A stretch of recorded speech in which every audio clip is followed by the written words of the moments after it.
A Montanha Mágica 58. Terceiro vídeo. Meu Deus, eu vejo. Página 236. Passou-se uma semana antes que Hus fosse convidado por intermédio da enfermeira-chefe, von Millendonk, a apresentar-se no laboratório de radiologia. Ele não quisera apressar o curso das coisas. Reinava grande azáfama. Azáfama é afobação, atrapalhação. Okay? Azáfama. Reinava grande azáfama no Berghof. Era evidente que os médicos e empregados tinham muito o que fazer. Nos últimos dias, havia chegado novos pensionistas. 2 estudantes russos, com bastas cabeleiras e com blusas negras fechadas, que não deixavam a descoberto a menor parte da camisa. Um casal holandês, que recebera lugares à mesa de Setembrine. Um mexicano corcunda, que assustava os comensais com seus espantosos ataques de dispneia. Dispneia é falta de ar. Então ele espantava os comensais, os companheiros de mesa, com seus ataques de dispneia, durante os quais se agarrava com as mãos de ferro aos vizinhos, fossem homem ou mulher, forçando-os, apesar de toda a resistência horripilada que lhe opusessem e dos gritos de socorro que lançassem, a participar da própria agonia. Claro, eles tinham que participar da agonia do mexicano, porque ele se agarrava aos pobres coitados que estavam em volta dele. Numa palavra, a sala de refeições estava quase repleta, se bem que a temporada de inverno não começasse antes de outubro. E a pouca gravidade do caso de Hus Castorp, seu grau de enfermidade, mal lhe davam o direito de exigir atenção especial. A senhora Storr, por exemplo, por mais estúpida e inculta que fosse, estava indubitavelmente muito mais enferma que ele. E o Dr. Blumenkohl era bom nem falar. Perceba isso, né? Essa construção, por mais estúpida e inculta que fosse. Você esperaria uma frase como: por mais estúpida e inculta que fosse, ela era encantadora. Né? Claro, você espera um contraste. Né?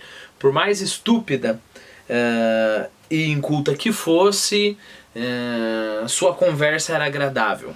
Né? Então você colocaria o polo negativo e o polo positivo, correto? O que está acontecendo aqui? O que está acontecendo aqui é que o fato dela ser enferma é em si um valor. Né? Então a gente está falando aqui sobre a escala de valores em Berghof. A senhora Storr, por exemplo, por mais estúpida e inculta que fosse, estava indubitavelmente muito mais enferma que ele. E do Dr. Blumenkohl era bom nem falar. Seria faltar a todo senso de hierarquia e de distância não observar, no caso de Hus Castorp, uma reserva modesta, tendo-se em conta, sobretudo, que tal mentalidade estava de acordo com o espírito da casa. Quero que você fique com essa expressão na mente, o espírito da casa. Então havia ali o espírito da casa e parece que esse espírito da casa ditava valores. Né? Nessa micro-sociedade existia um sistema de valores e esse é o espírito da casa. Né? Os levemente, e agora a gente vai ter explicação qual é esse espírito. Os levemente doentes não contavam muito, como Hus Castorp deduzia de conversas que ouvira. Falava-se deles com desdém, conforme a escala de valores usada. Recebiam olhares de esguelha não só por parte dos doentes graves e gravíssimos, senão também daqueles que eram igualmente leves. Olha, perceba que interessante. É todo um sistema mesmo, porque poderia ser, vamos supor, todos os extremamente doentes querem dizer que ali, quanto mais doente você esteja, mais, né, respeitado você tem que ser. As outras pessoas poderiam não cair, não entrar no jogo e falar que isso é absurdo, né? Então, o que estava pouco doente, ele poderia simplesmente falar: o quanto menos doente você está aqui, melhor você é, né? Só que parece que não é o ambiente, não é o que está acontecendo aqui no Berghof. O que está acontecendo aqui no Berghof, e aí talvez a gente tenha que tentar descobrir por quê, já existe uma sociedade estruturada ali. Já existe uma escala de valor estabelecida, né? A ponto de que as pessoas, digamos assim, pouco privilegiadas, né, os pobres, vamos colocar, o proletariado ali, que são as pessoas que não têm toda a riqueza de toda aquela doença, eles mesmos contribuem para reforçar esse sistema, né? Então perceba, também daqueles que eram igualmente leves. Agindo assim, estes menosprezavam, na verdade, a si próprios. Claro, porque se eu estou saudável e eu aceito a ideia de que quanto mais doente é melhor, estou me menosprezando, correto? Mas ao mesmo tempo salvaguardavam a sua dignidade, por se submeterem à referida escala de valores. Né? Então, eu posso não ser rico aqui, mas pelo menos eu tenho dignidade de saber o que é certo e o que é errado. Isto é do ser humano. Uma frase isolada, assim, o narrador. Escala de valores, ponto. Isto é do ser humano, ponto. Isto o quê? A minha pergunta para você. Isto é do ser humano. Isto é do ser humano, ao entrar em uma determinada sociedade, automaticamente ser dominada pela escala de valores daquela sociedade. Sem que, para isso, ele tome uma decisão explícita. Né? O Hans, perceba, o Hans, quando ele entrou aqui em Berghof, se bem que o Hans já tinha essa tendência de respeitar a doença, né? Então, digamos assim, o interessante é que Berghof se encaixou perfeitamente na personalidade do Hans. Mas a gente poderia pegar o Joaquim, né? Que provavelmente não tinha essa tendência à doença. Ou o Joaquim, tendência de admiração à doença, né? O Joaquim, na verdade, ele admira a saúde, ele quer ser um soldado, lembre-se disso. Então, em nenhum momento chegaram para o Joaquim e falaram: olha, Joaquim, a partir do momento aqui, deixa eu explicar como é que funcionam as regras aqui. Aqui, quanto mais doente, você tem mais respeitabilidade, então é melhor que você esteja mais doente e você tem mais evidência social aqui, né? Você concorda com isso? Deixa eu pensar, deixa eu analisar os prós e contras, concordo. Não é assim que funciona, né? A gente entra, o Hans entrou nessa nova sociedade, o Joaquim entrou nessa nova sociedade, e é como que se os dois, ou qualquer um que estivesse ali em cima, fosse uma não gosto de esponja, porque esponja absorve muito rápido, como se fosse um pedaço de madeira porosa, digamos assim, e aquele sistema vai se infiltrando até que por dentro deles eles estejam totalmente encharcados, né? Esse sujeito, dizia um do outro, ele não sofre de nada, no fundo mal tem o direito de estar aqui, não tem sequer uma caverna. Tal era o espírito que reinava no sanatório. Era aristocrático em certo sentido, e Hans inclinava-se diante dele por um inato respeito à lei e à ordem, fosse qual fosse sua natureza. Então, além de tudo, de toda a sua relação com a doença, com a morte, quase que um fetiche, né? Ele tem esse respeito à lei e à ordem, fosse qual fosse a sua natureza.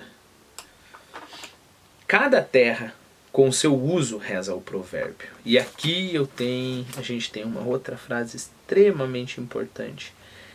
Cada terra com o seu uso. Então, a gente poderia dizer o que o Hans falaria para nós. Olha, se você vai visitar a China, e na China eles valorizam uma coisa que na Alemanha não se valoriza, você tem que respeitar esse ambiente e você tem que dar valor àquilo que dá valor. O que é errado, é errado. Por exemplo, se eu não me engano, na Alemanha falta de educação, é uma coisa meio nojenta você esmagar a manteiga. Né? Então se corta a manteiga e se coloca no pão. Seria mais ou menos a mesma coisa que aqui você pegar imagine, você pega um prato de espaguete, aí você pega o garfo e começa a amassar assim na mesa, e depois você come de colherada aquele espaguete. Então seria mais ou menos isso. Mas, vamos supor que o Hans vem aqui pro Brasil, ele olha todo mundo esmagando a manteiga e ele fala, não, temos que esmagar a manteiga. Ótimo. Esmagar a manteiga, uma coisa que não machuca ninguém, esmagar manteiga, não esmagar manteiga, o máximo vai dar um nojo se você é um alemão. Beleza. Mas aí a pergunta que a gente tem que se fazer é, até onde que você vai se adaptar a essa sociedade? Até onde que você está disposto a se adaptar? Dado que você vai se tocar que você está se adaptando, porque muitas vezes você nem se toca que você está se adaptando, correto? Então essa é a pergunta. Então isso é do ser humano. A outra frase importante que eu falei, cada terra com o seu uso, reza o provérbio. Manifestam pouca cultura os viajantes que zombam dos costumes e dos conceitos dos povos que os acolhem. E muitos são os tipos de qualidades que conferem honra a quem os possui. E muitos são os tipos de qualidades que conferem honra a quem os possui. Né? Em um determinado momento ou histórico ou em determinado contexto social, você tem esse tipo de qualidade e isso te confere honra, no outro. É aquela história do gordo, sabe aquela história do gordo? Diz que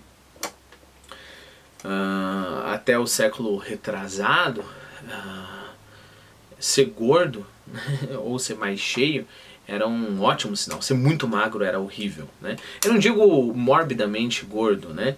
Mas eu digo cheio, né? Eu tendo a acreditar, tipo que nem eu assim, para que eu me sinto melhor sobre mim mesmo. Mas o ponto era, magro como uma modelo de passarela? Não. A gente não precisa ir muito longe, a gente vai em Capitu. Capitu, ela é cheinha.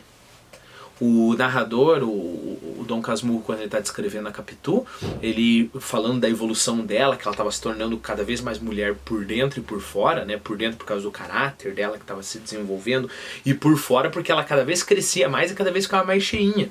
Okay? Então, vamos lá? Muitos são os tipos de qualidades que conferem honra a quem as possui. Mesmo em sua relação com Joaquim, Rascastorp observava um certo respeito e um quê de cerimônia, não só por ser o primo paciente mais antigo e seu guia e cicerone. Eu coloquei aqui Cicerone, guia turístico, quem conduz visitas em um museu. Okay? Então não só por causa disso, pela sua experiência, porque ele era o seu guia desse mundo novo. Repare que o narrador está chamando isso de mundo novo. Mas antes de tudo, por se tratar, sem a menor dúvida, do mais grave. Então, quanto mais grave, melhor eu vou respeitar. Assim sendo, deixa eu fazer mais um comentário aqui, porque não vai dar tempo de eu ler até o fim. Próximo vídeo eu leio. Então tá, então a pergunta que fica para esse final de vídeo é: até que ponto, pense estenda isso para você mesmo, né? Isso é legal. Lembra aquela história?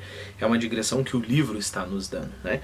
Quando o livro fala algo como isso é do ser humano, ele está falando, olha, verifique isso em outros níveis, tente ver as coisas em volta de você. Mas aí a pergunta seria até que ponto a gente, ou o próprio Hus estaria disposto a aceitar essa cultura? E se for uma cultura em que, sei lá, matar criança, um determinado tipo de criança é necessário, né? Se for um determinado tipo de cultura onde a dor, quanto mais dor você se se você impor a você mesmo, melhor. Então, seria até que ponto você se adapta a essa nova cultura.